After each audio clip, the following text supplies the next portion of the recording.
Welcome to the TruthLover video podcast presented by Love and Truth Party. I am your host, Will Pye, author, speaker, transformational coach, workshop and retreat leader, and founder of Love and Truth Party. You can find out more about me at willpye.com. Love and Truth Party is a self-organizing, self-replicating community and movement of love and awakening, a wisdom school facilitating health, healing, and happiness. Find us and join our mailing list at loveandtruthparty.org.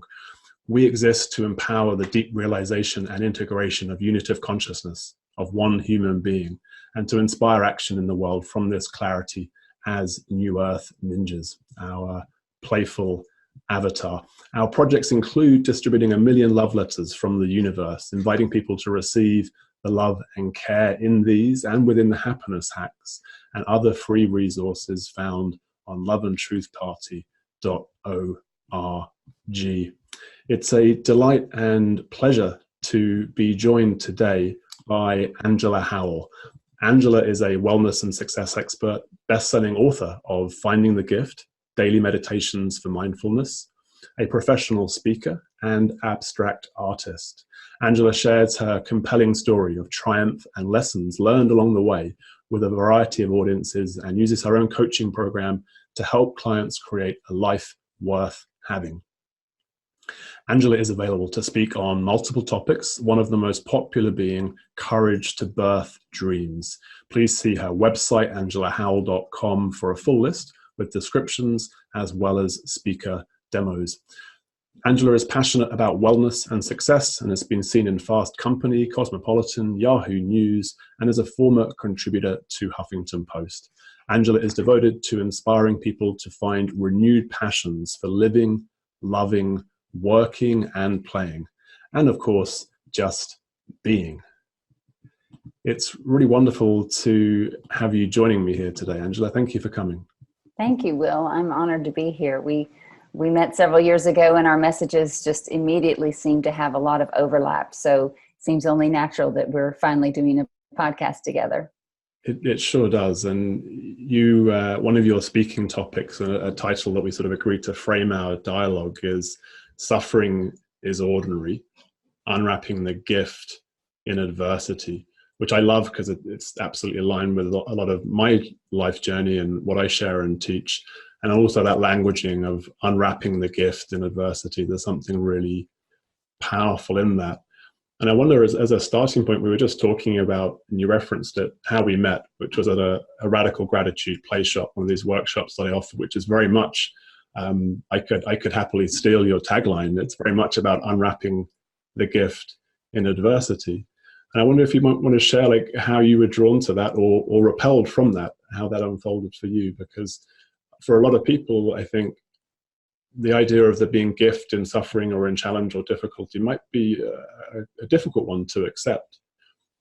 And yet your personal testimony is powerful to that.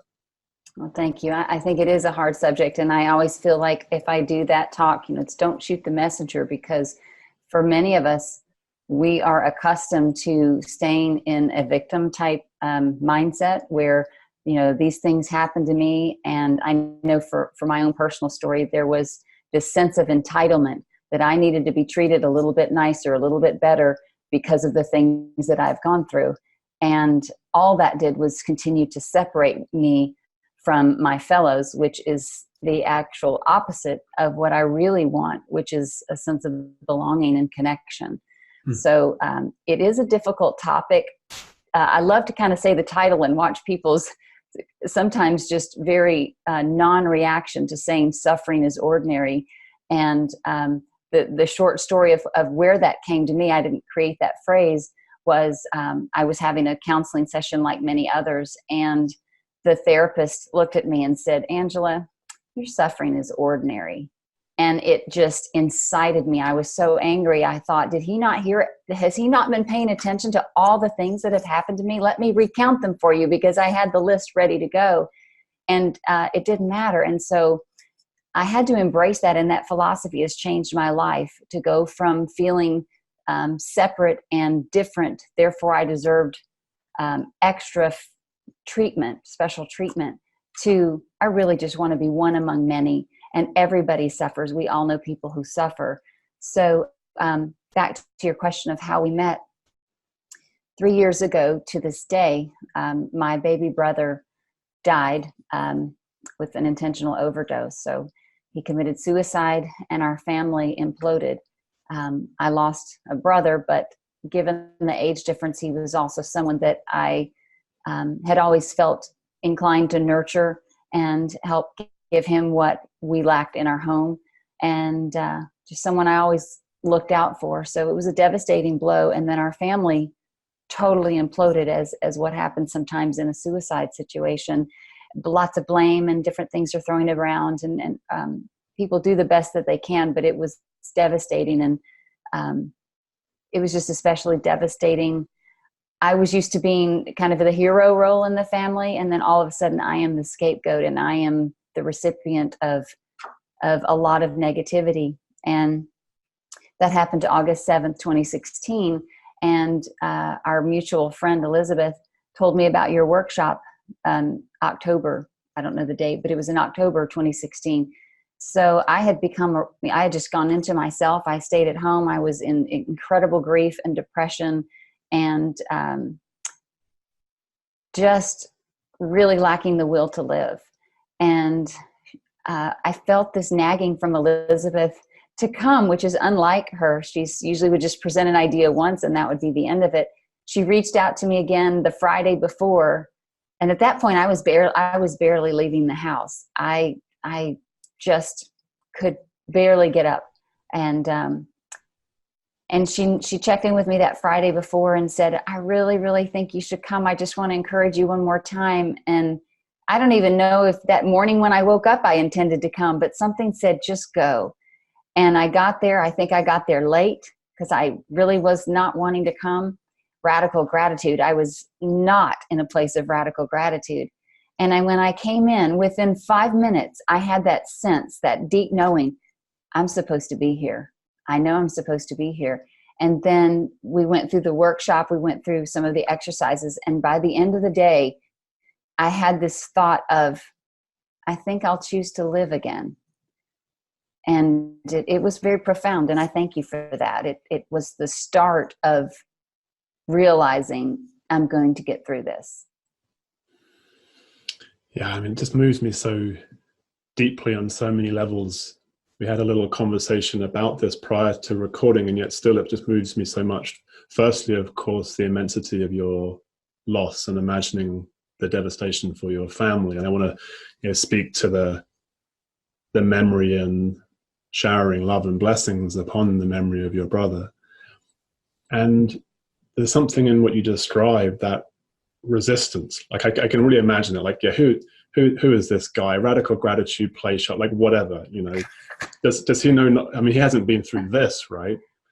And I hear you speak to how our suffering, everyone suffers, and there is something in losing someone in grief and loss, and losing someone to suicide that is particularly intense and particularly harsh.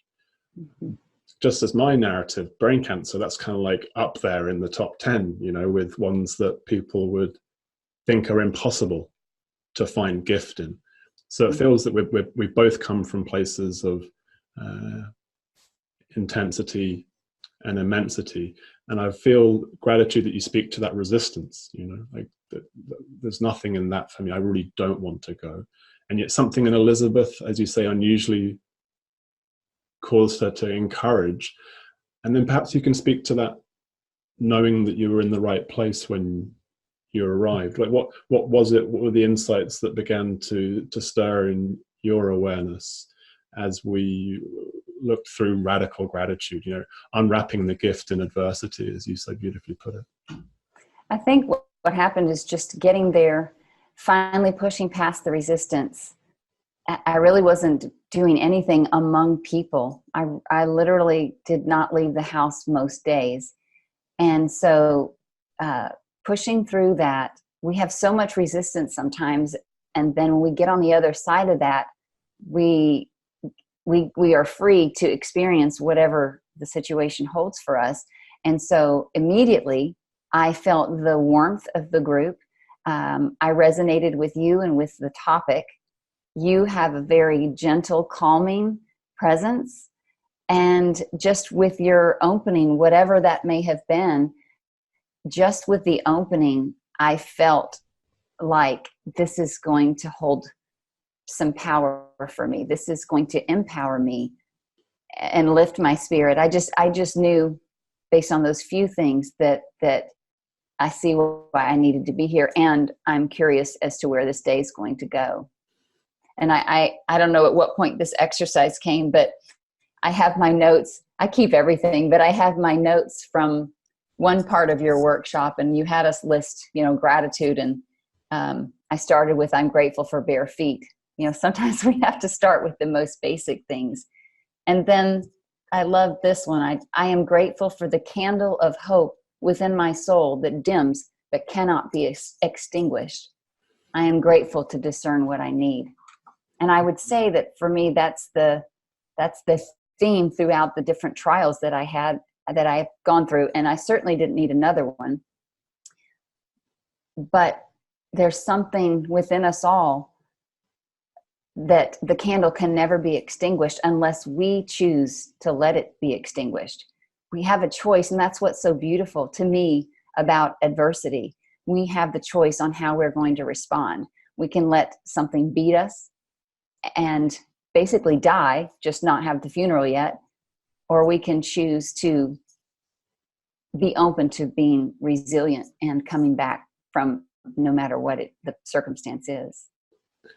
Yeah, and I think all of us, I know I can empathize with have a sense of the depth of depression and grief that might result from the experience you describe, and to become aware of that undimmable, or the dimmable but unextinguishable aspect of ourselves. This really, for me, is an essence to radical gratitude. It's an essence of the TruthLover and Love and Truth Party, that the human spirit is priceless, is of infinite worth, and is incredibly powerful, incredibly resilient.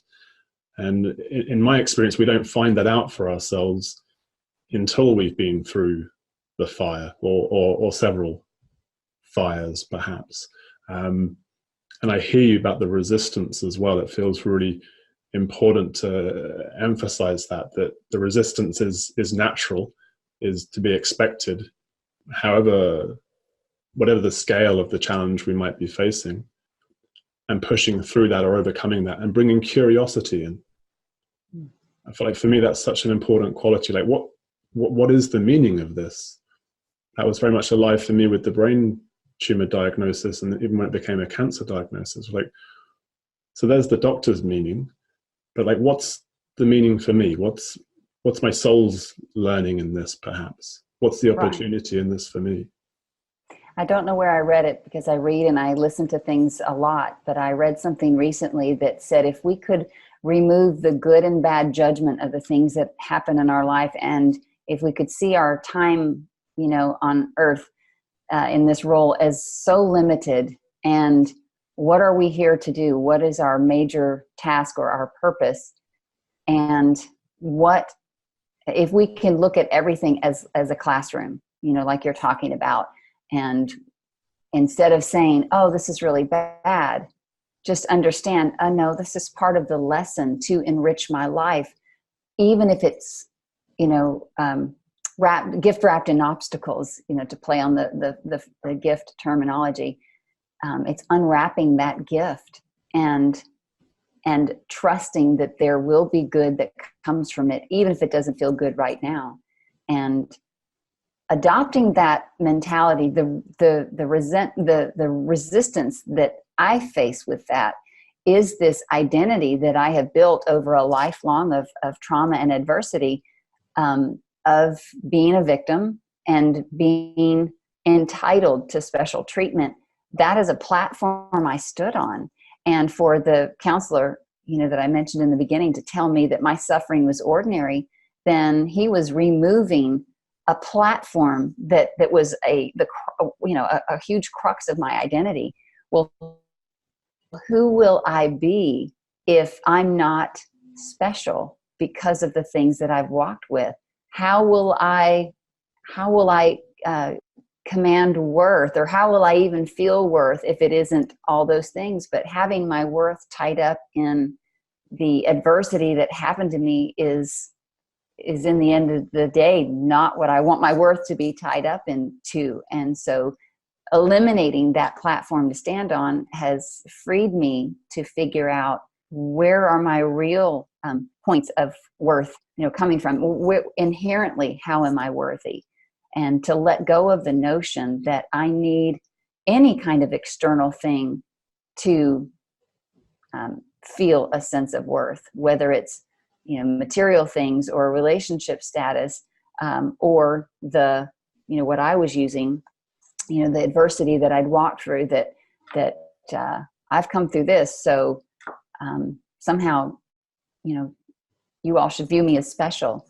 And so it really rocked my world. But it takes a lot to let go of something that has been such a core part of our identity. It reminds me of my friend Vicky. She's actually a therapist. That was just in a conversation with her as a friend, that very early on when I was diagnosed, she said, Will, your situation isn't different to anyone else's. It's just you can't ignore it. We're all going to die, right? We all have a finite amount of time left in this body. But the gift for me with the diagnosis was that I, of course, couldn't pretend otherwise. I couldn't continue to imagine that I could just do that next year, or do it in 5 years, or do it in 6 months, because it was made really clear to me that that might not come. But that, of course, is true for all of us. So it feels like there's something very powerful in your message around suffering is ordinary. It's actually what unites us. We all face difficulty, challenge, depression, adversity, stress, and how we respond to that is so important. And you prompted me to think of what my friend Vicky's partner Ravi said to me, which was, you must have been asking yourself, why me? And it was really funny because the thought hadn't occurred to me, not with that tone, at least. It was more kind of like, why me? And that's the curiosity that you're pointing us to. I think that it's more helpful to change that tone somewhat, rather than why me, or look at me, how much I'm suffering. Why me? What's the opportunity in this? And you've obviously gone on to write a best-selling book, Finding the Gift. You speak to audiences in various contexts about this. I wonder how much of the gift for you has been that service, that contribution, that showing up in the world in such a powerful way. Oh, I love everything that you've talked about. I love how you phrased the tone difference, because I was absolutely saying, why me? As opposed to, why me? Almost like one was a death sentence, and the other one is, why was I chosen for this, mission to come through, in your case, brain cancer. My whole path unraveled, or I shouldn't say unraveled, but my whole path became clear when I achieved the things in life that I had set out to achieve, as far as corporate, success and marital status and material things, and found that I was still empty. And a physical disability took me out of the life that I knew and the identity of all of those accolades, and made me ask the question, well, what now? Where, if corporate success and all of the things that the world told me were, was representative of being successful, now what do I do? And so it put me on this path. I didn't mean to write this book. It just, these profound life lessons came to me through everyday metaphors, and I just kept a journal that eventually did become a book. And now, in sharing the book and hearing from readers, or when I speak, I experience that as a reward greater than any other reward I've ever had. It's bigger than any paycheck. It's better than any free trip that I ever won, or it's certainly better than my salesperson of the year trophies that are up in the attic collecting dust. To know that you have impacted a life.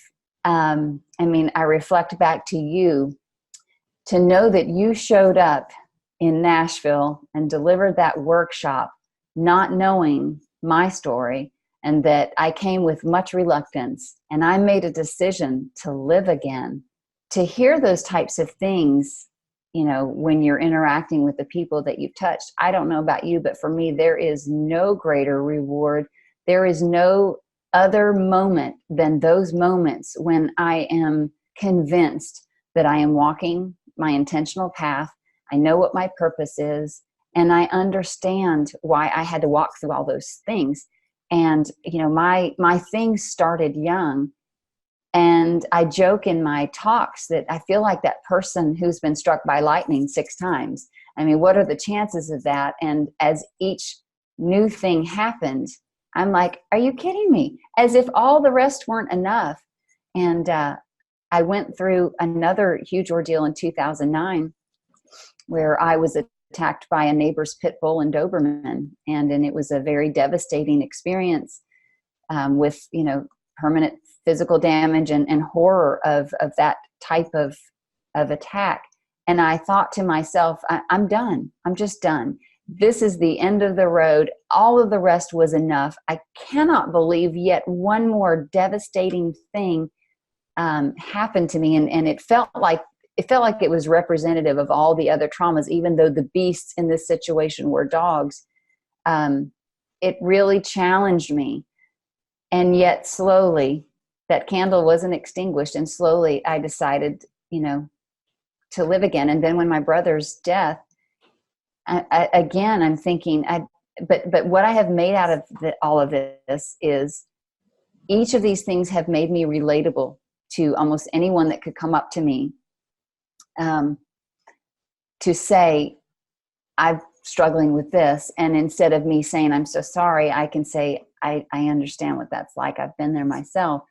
And, you know, I joke that, God, I don't need anything else to be relatable about. Surely this is enough. But I know that with each one, that's one of the gifts in it, is that it makes me relatable on a personal level to the people that I will encounter, to give them hope that, yes, that happened to me too.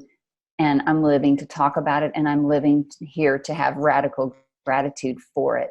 And the other thing I have to mention, one thing that you said, these times are where we find the fabric of our being.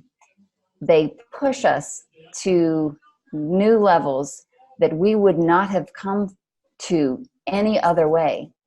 I couldn't be the person that I am today with the perspective that I am today. And you're nodding your head, so I know you know what I'm saying. I couldn't have got here if my life had been all roses. If my childhood had been, you know, all just rosy, I would not be where I'm sitting here today. And the adversity doesn't stop just because, you know, I've had some readers suggest that I have such a perfect life, and I'm very private about, you know, current day struggles. It will probably be in a book 10, 20 years from now, but the struggles don't stop. But what continues is knowing how to continue to show up and reframe them and make that choice every single day. Do I want to be a victim today? Do I want to be stuck and feel like this is being done to me? Or do I want to find the gift in overcoming yet another difficult situation? Yeah, that resonates really deeply. First of all, I mean, hearing your experience of the Play Shop today, you know, receiving letters about the book as you would have had similar experiences, it's absolutely by far and away the most valuable, unspeakably priceless experience that I've ever had, to know that that this life of mine has impacted people in that way is just of immeasurable value. And it's true as well that a lot of gifts and awakenings and shifts and insights have happened along the way, but for sure the journey continues. It's not, we're never done, right? There's always more growth and more opportunity for expansion. And when I hear you speak to the relatability, that was like really, like, it was like a soulful awareness in me with so initially it was addiction and suicidal depression in my 20s, and even a family breakup before that, and then the brain tumor diagnosis. In each one, quite soon, there was a sense of the opportunity being really around helping other people heal from cancer, helping other people resolve depression, and not from a place of theory, but from a place of practice. The research is there as well, and the scientific theories and so on, but actually having walked that path. And for me, it's curious. Like there was a tentativeness when I started to speak about radical gratitude. Even saying "Blessed with a Brain Tumor" is my first book was called, because of course I don't want to poke someone's victimhood. I don't want to cause someone suffering other than any suffering they're already experiencing. But there was a breakthrough moment, many perhaps, but one that stands out. I was actually teaching. A friend was doing a yoga teacher training at Oregon high security prison, and she invited me to come along and teach radical gratitude.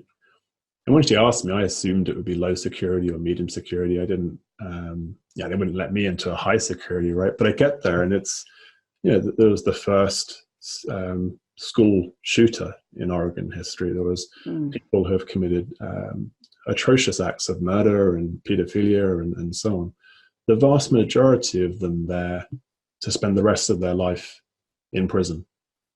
So I'm sitting there thinking, I'm going to teach them about radical gratitude, about the gift in this, the gift in incarceration. Just walking around the place, you get a sense of, wow, the depths of challenge you face in incarceration, particularly with some of the crimes that they had been charged with.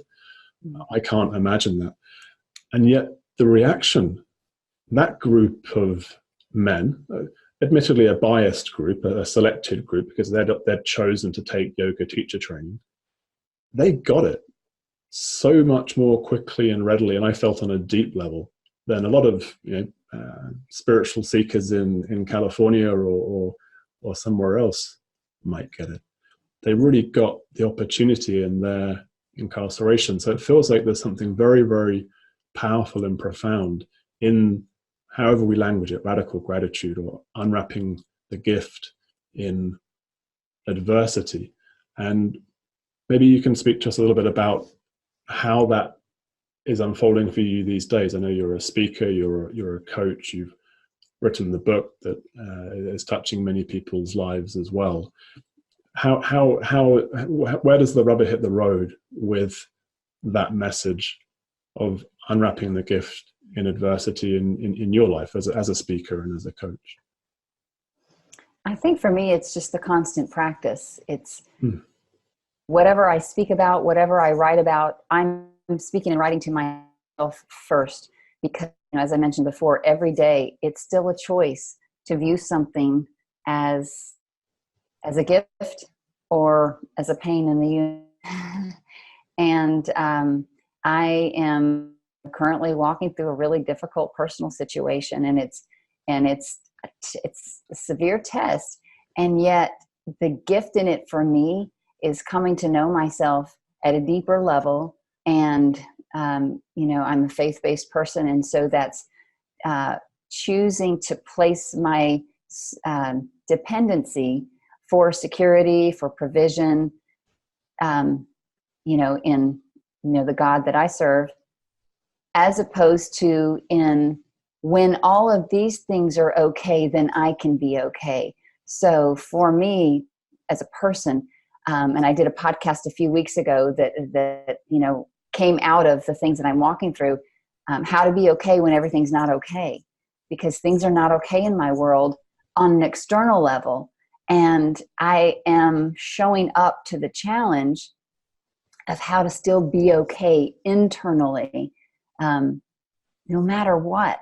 And I've long had this vision that if my foundation as a person is solid enough, that's just kind of the end game. When I'm done with this life, my hope is that my foundation as a person will be so solid that I will be more and more an observer of the things that are happening in my world, but they're not rocking my world, if that makes any sense. And so for me, that's where I'm at with my personal journey. And in the meantime, I'm here to share hope of the things, like you said, that I've walked through personally. It's not a theory. It's not, I from this, whatever this is. I also, part of the thing that I walk through is recovery from anorexia and bulimia. And for years, I've been giving back in that community, speaking to middle schools and colleges to general eating disorder awareness. But then occasionally I will speak, as I did this week, to a group of family and friends of people who are suffering from this devastating mental illness. And they want their family member to just snap out of it. But, it's an illness, and I can talk to them as someone who has suffered from the mental illness of that, and the messages, the thoughts that are saying, they don't make sense to everyone else, but they make sense to the person going through it. And so I love being able to show up and say, yes, this is going to be a really tough journey. And here I stand as hope from, in this case, someone who expected to die from that disease. And yet here I am, there is hope. So I guess that's the double answer I would have for you is I love being able to represent hope in the various, specific challenges that I've walked through for people who are coming up, in the same challenges. And then I continue to aspire to learning how to be okay internally, even when externally things are not as I would have them. There's a few sort of threads that land in me from the richness of that sharing. One that I want to touch on is, so I hear the word hope, and I hear faith-based, and I hear trust. And it feels like a key thread in what we're talking about is a trust, a trust in a goodness that we may have no reason to have. There may be no evidence in our outer life to have this trust. And yet that's what's being called forth, rather than fear, to be in love. And yeah, that's a day-to-day journey for myself as well, absolutely. And it brings to mind a beautiful phrase. I'm a syncretic individual. I'm a Christian. I'm also a Zen Buddhist. I'm also a Sufi. So I'm none of those things and all of those things. But there's a particular phrasing of the Christ teaching which has always moved me very profoundly, which is to be in this world but not of this world. And there's something of that you're speaking to, I feel, that you're very much acting in the world. You're very much in the grittiness and the truth that this is a tough journey you're on. This is a painful journey that you're on. And yet to hold the light, hold the hope, hold the trust that is not of this world. This world is a world of duality, of fear, of death, of suffering. And yet it feels like you're evoking and speaking to something that's beyond all that. And knowing your worth that's inherent. That was another thread that came from that. A challenge I've had recently was a couple of people that I've worked with. So just as there's the great gift of people we've served, offering testimony to the profound way that we've served them, I had two individuals who I've contributed to in that way and have given those testimonies, have issue with me, perhaps for very good reason. And so there was this sort of attack coming from places where I would not expect to be being judged, to being attacked. And the opportunity in that to know my own worth, to know my worth beyond anything I may or may not have done, or any perception or any self-image, either internal or from anyone else, was a real opportunity in that. So it feels like the ultimate opportunity, the radical gratitude of much of this, is touching that place of our lovedness, our infinite and inherent worth, simply as a consequence of our being, not for anything that we've done or but just because of our existence. And that's a really, really powerful place to arrive at, particularly in a world, in that phrase, to be in this world of marketing and politics and all manner of messaging that is trying to stimulate fear and self-loathing and self-judgment, to then sell the beauty cream or the political party or whatever it might be. So it feels like there's something very much aligned with what Love and Truth Party is all about, which is this sort of new earth ninja, being in this world and coming from, practicing daily, being connected to love and our own worth and communicating that in the world. I mean, that's just feels so deep and rich. I wonder to what extent that's something that is communicable, that can be shared, that can be taught, embodied perhaps in our own day-to-day, in our living. I love that you have brought out that phrase, to be in this world but not of this world.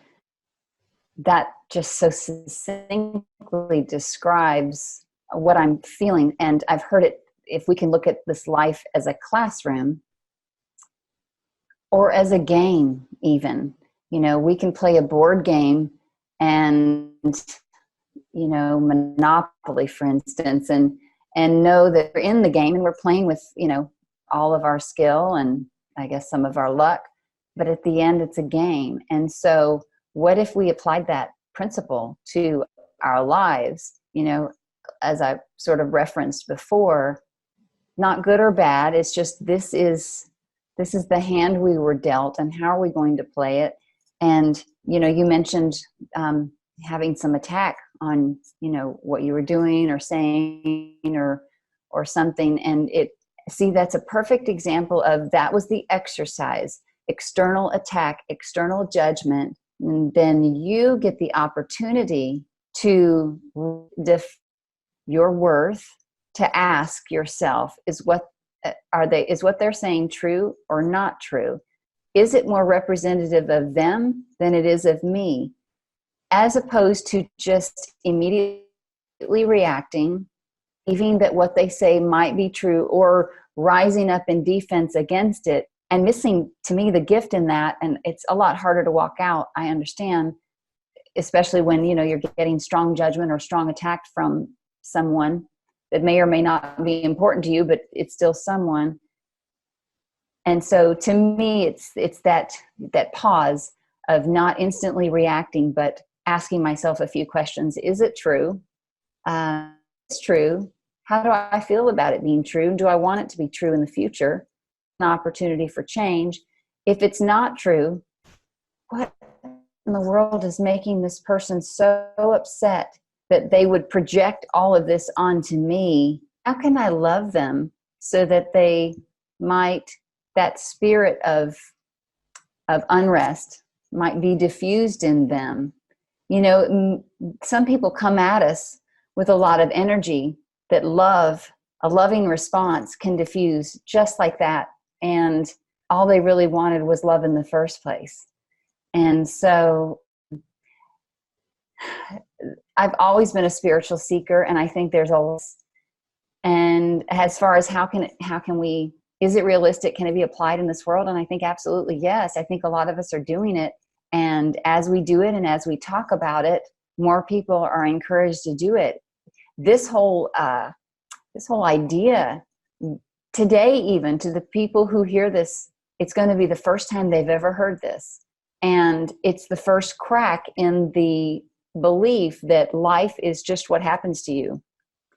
And it's either good or bad.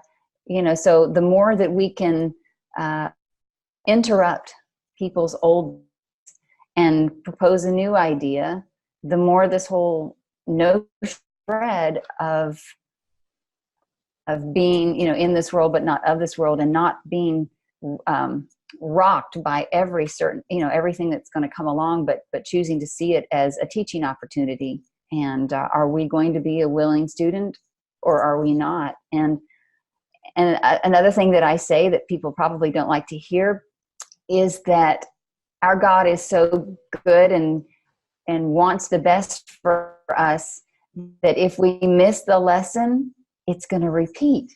And some may say, oh, I cannot believe this happened to me again, even though the circumstances might be changed, but like, oh my gosh, like the people that may switch jobs and they find themselves with the same difficult boss or coworker, and then they switch jobs, and then it's just, guess what? That's your gift. You're being served that again and again, because that's the area where you can grow and your life will bloom when you get that lesson. And so when repetitive lessons come, a lot of people can be like, I can't believe this is happening again.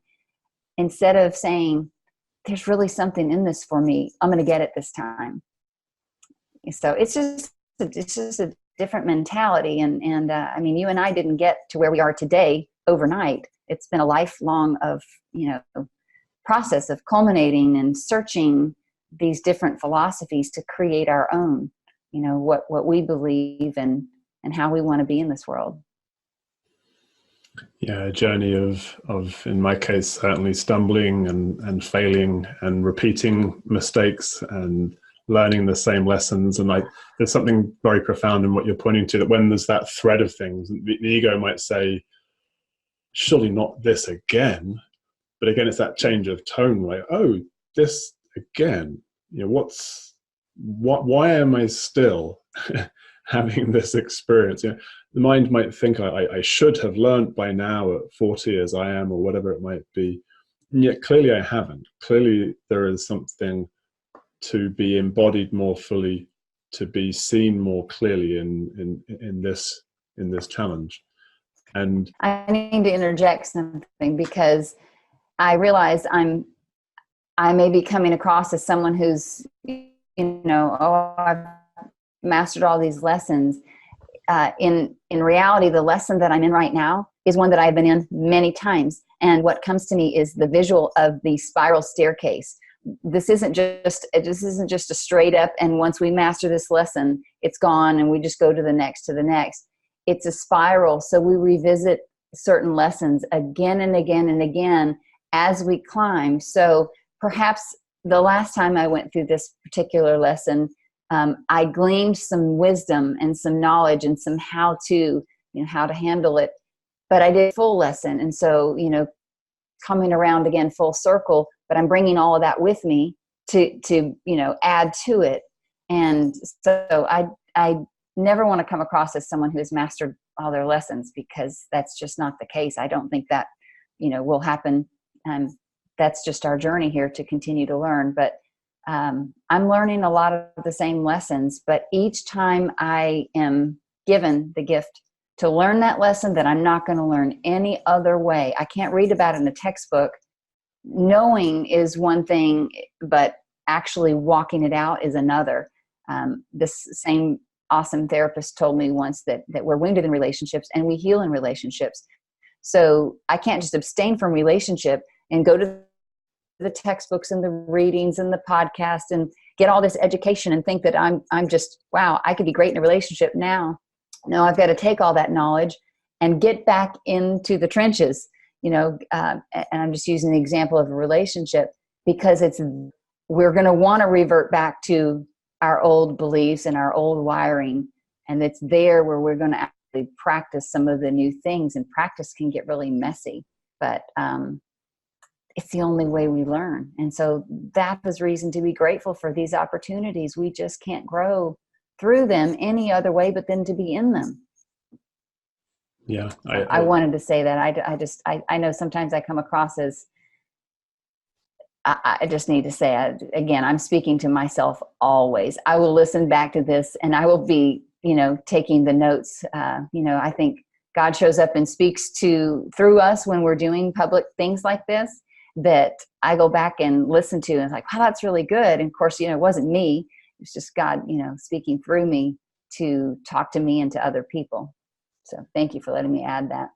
Yeah, it's a beautiful reminder, and certainly it's the case for me. I'm a teacher of radical gratitude, but more so and first and foremost a student.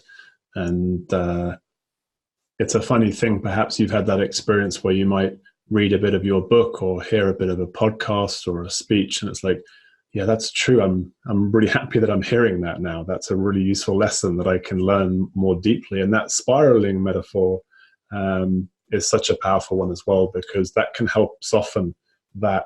If we're imagining a sort of straight line of A to B, cause and effect progress in life.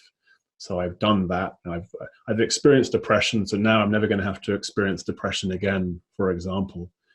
Then we suffer all the more because that resistance is increased, right? When we then encounter depression again, it's like, oh.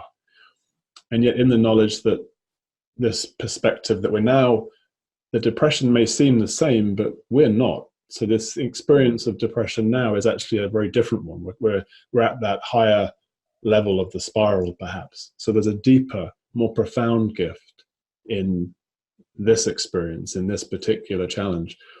And I think that perspective allows us to more readily open to discover what that gift is, and ultimately through all this to stay humble. If my view is pretty simple. If we're in a body, then we still have plenty more to learn, and that's as true of the Dalai Lama as it is of Donald Trump or Eckhart Tolle or Oprah Winfrey or anyone that we might perceive or judge as being very bad or very good. We're all learning, and I just love that. I think I'm feeling it more deeply than when I first read that line of yours. Suffering is ordinary. Mm. Suffering is what actually unites us and binds us, and it brings to mind vulnerability is a big theme. We're awakening to the value of being vulnerable, and my sense is one of the ways that vulnerability is so powerful when someone speaks to their pain or their challenge in a way that's authentic and real and gritty and doesn't bypass or leave out the immensity of the pain or whatever. It allows us to feel that connection that you were speaking of earlier, to be in that relatability. Yes, absolutely. The recovery community has a phrase, lead with your weakness. And I have held on to that for decades, because when someone, or when we put someone on a platform, such as the people that you mentioned, again, we're creating separation. But, there's a saying, like when you want to look at someone who may be famous, to remind ourselves they put on their pants the same way that we do, one leg at a time. They're human beings. Their platform might be larger, but they are just like us. And so the lead with your weakness thing, I love to use when I'm speaking or when I'm writing, because like you said, it's sort of the relatability of it. We connect in the struggle. Everyone can connect with that. And I think humility and vulnerability are powerful ways to show up, regardless of the platform. If the platform is, not public speaking or public interaction, but just your day-to-day life, everybody touches somebody. And we can use the platform given, no matter what size it is, to impact people.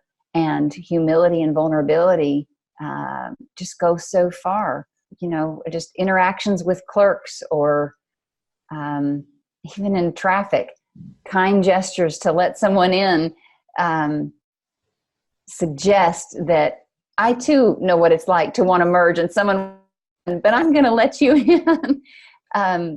That's just for me, it makes for a much more contented place to live from, as opposed to what I've done in the past, certainly in my early, years in career.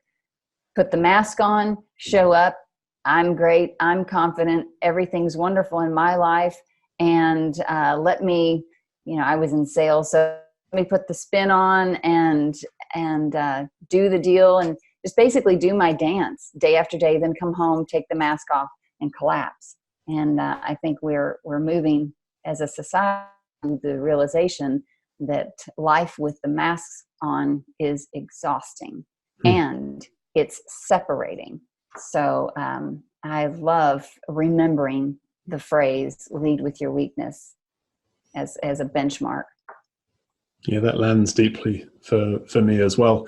There's another little alignment there. I was working in fundraising, so very much in sales essentially, and the irony of the work that I did for many years, being very enthusiastic and very positive and very upbeat. And of course, that's required regardless of what our internal emotional state might be. And there's something powerful that I learned in shifting state.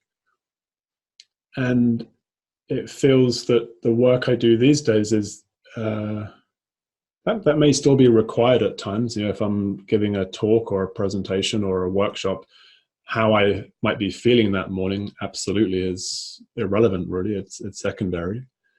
But also, I have a principle in any workshop. Whatever shows up is part of the design of that workshop, right? It might not be my design, but it's for the highest good. And so that includes, if I'm activated or there's a particular depression alive in me or whatever it might be, and that can be welcomed into the space, that can be spoken to, not as it kind of is a device, but it's not a device, if that makes sense. It can just be an authentic sharing, but as a device, it does work to create a greater harmonic in the group by allowing the painful parts to be soothed and allowing the ugly parts to be loved. So it feels like as I'm speaking to that, there's a kind of part of the journey that I've been on, I think, is to having mastered to some extent the capacity to put on a smile and be enthusiastic and maintain eye contact and mirror body language and convince someone to support a wonderful charity. There's maybe something in that for me, to be leading through my weakness and bringing that vulnerability into the space.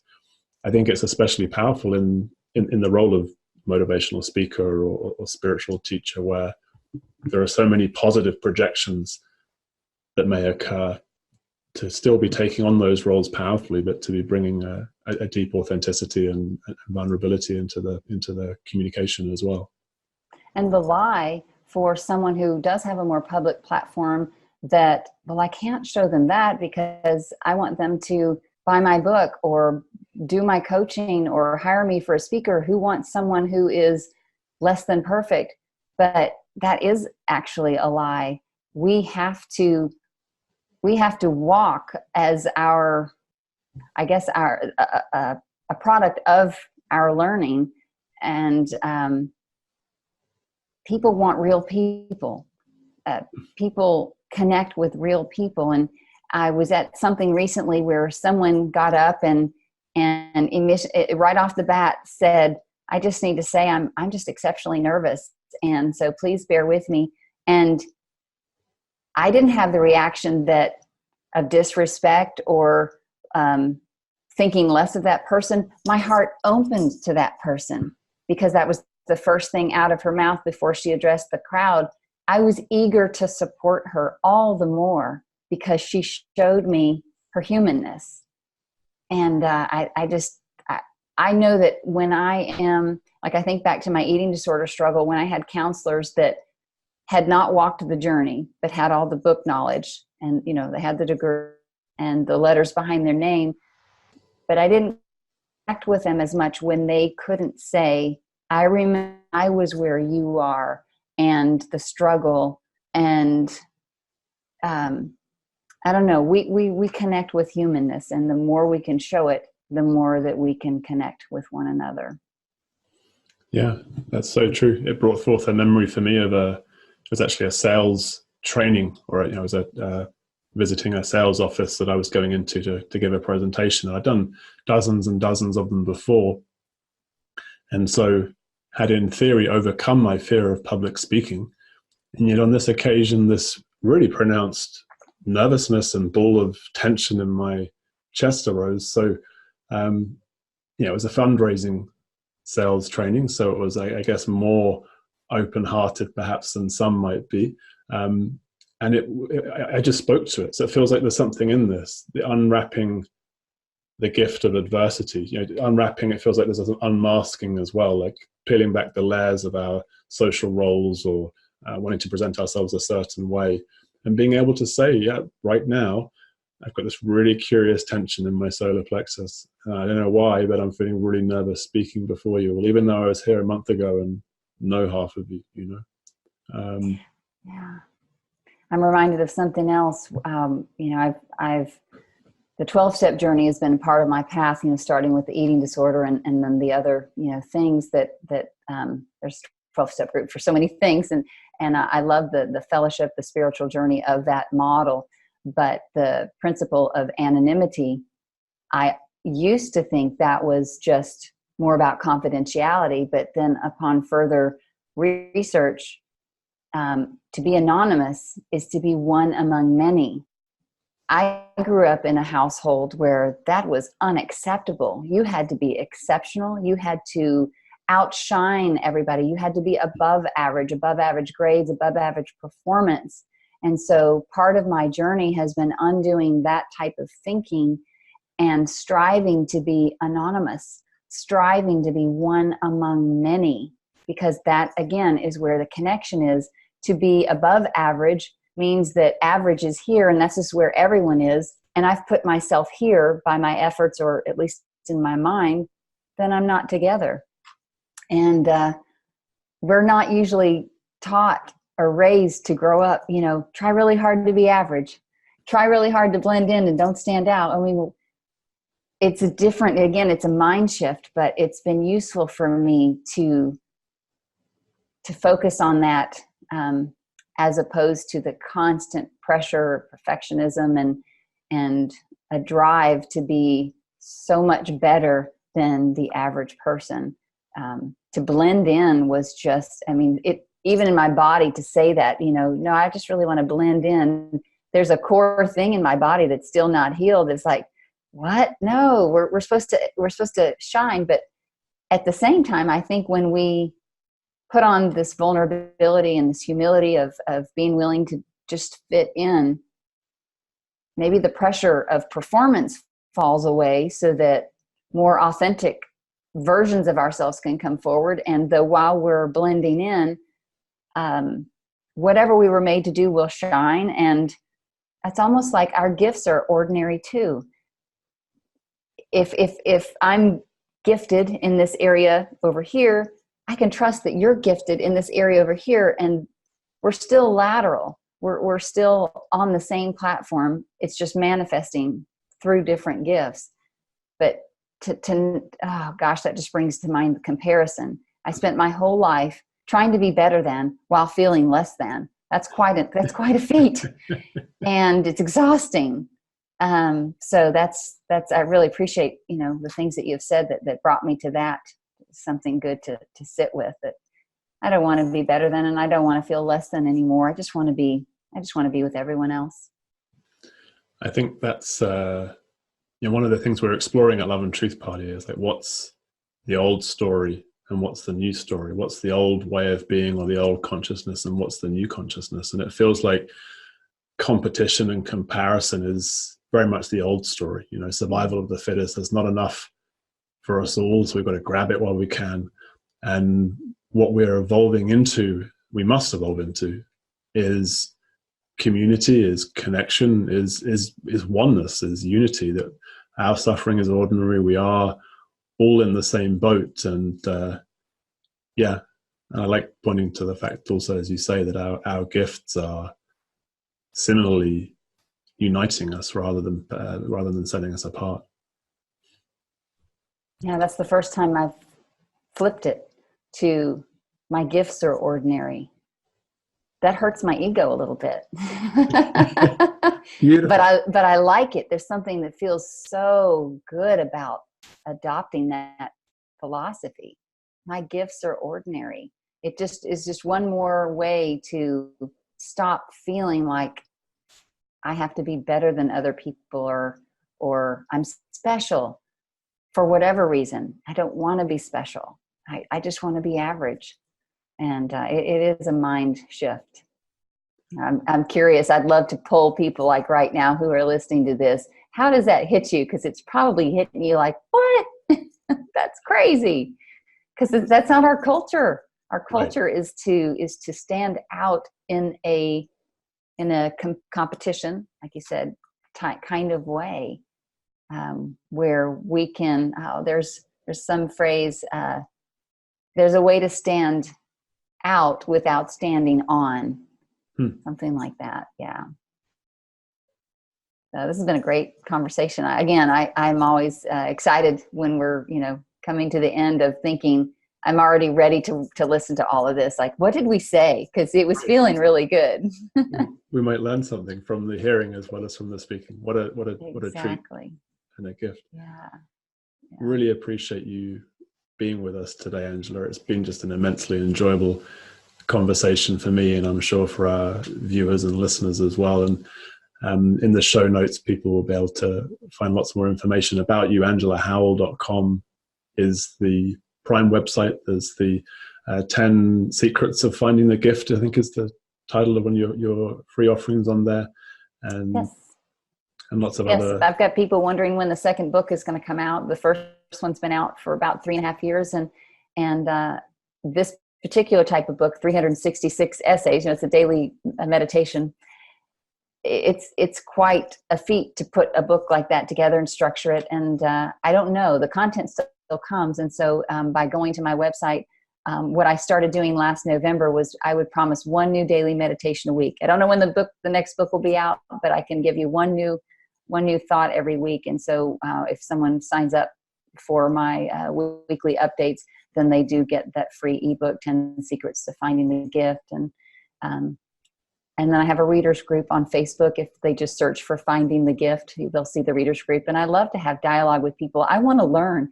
I want someone to read something that I've written, and I want it to spark something that they'll share and teach me. I mean, we have this cliche phrase, we're in this together, but it's cliche or not, for me, that's how I view things. And I've had readers read something, one of my daily meditations, and said, it kind of meant this for me, which was different than the direction you went. And I love that. I'm like, I hadn't thought about that. So thank you. What a gift you've given back to me. So those are a couple of the ways to continue interacting, which I value. Beautiful. And thank you so much for having me on here today, Will, and on this special day, to honor my brother Jubal, and to just have radical gratitude for what brought us together. Yeah. I wouldn't have chosen it, but there's some things I wouldn't have chosen, and then life takes a turn that I wouldn't have even dreamed of. So, we have the things that we wouldn't have chosen, but then we have to acknowledge there's things that have come into our life that are beyond our wildest dreams also. It's two sides. Mm-hmm. Amen. Aho. I hear you and feel you deeply. Yeah. I appreciate getting to spend this time with you. It's been a great pleasure. Thank you so much, Angela. Hope to see you in Nashville sometime in the not too distant future. I hope so too. Thank you, Will. Have a great day. I will do. And thank you also to our viewers and our listeners. Thank you for listening and watching. Please visit loveandtruthparty.org to join our community, to download or order love letters for yourself, to register for our newsletter, connect on social media, and even consider financial support at loveandtruthparty.org. Thank you to all our supporters and contributors. Together, we are creating kind, conscious, courageous human community. Do remember to subscribe, like, comment, share, and thank you again.